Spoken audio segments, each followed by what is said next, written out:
இந்த பாடல்ல மாணிக்க வாசகர் இறை உணர்வு இல்லாத மனம் பிணத்துக்கு சமம் அப்படின்னு சொல்லியிருப்பாரு. அது ஏன் அப்படின்னு பார்ப்போம்.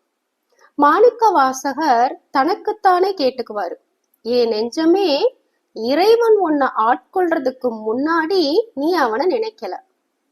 சரி, அது உன்னோட அறியாமையில நடந்த பிழை அப்படின்னு பொறுத்துக்கலாம். ஆனா இப்போ இறைவனே உன்னை ஆட்கொண்டதுக்கு அப்புறமும் நீ அவனை நினைக்காம இருக்கியே, இத மன்னிக்கவே முடியாது. ஏன் நெஞ்சமே, உன்னை நான் என்ன செய்யறதுன்னு எனக்கே தெரியலையே அப்படின்னு தன் நெஞ்சை பார்த்தே அவர் கேட்டுப்பாரு. திருப்பெருந்துறையில இறைவனோட திருவடி தீட்சை மாணிக்க வாசகருக்கு கிடைச்சதும் பேரானந்தத்துல மூழ்கி போவாரு.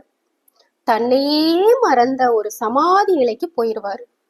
கொஞ்ச நாளைக்கு அப்புறம் அந்த இறை அனுபவம் குறைய குறைய தனக்கு கிடைச்ச அந்த இறை அனுபவத்துல தன்னையே அறியாம ஆடுவாரு, பாடுவாரு, கண்ணீர் விடுவாரு. இத இறை பிரேமை அப்படின்னு சொல்லுவோம்.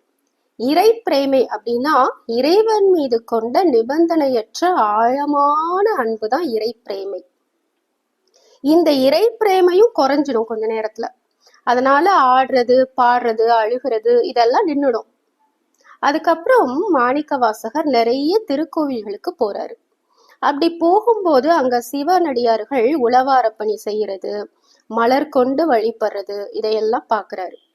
இதையெல்லாம் பார்த்துட்டு நம்ம ஏன் இதையெல்லாம் செய்யாம இருக்கோம் அப்படின்னு நினைச்சு வருத்தப்படுவாரு.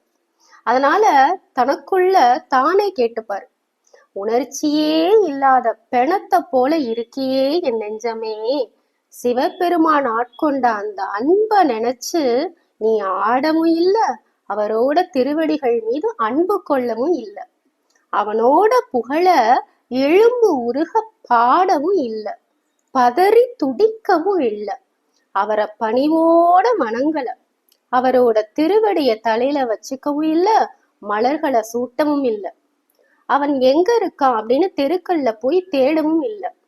இப்படிப்பட்ட ஒன்ன வச்சுக்கிட்டு இனி நான் என்ன செய்ய போறேனோ அப்படின்னு மாணிக்க வாசகர் தன்னை பார்த்தே கேட்டுக்குவார்.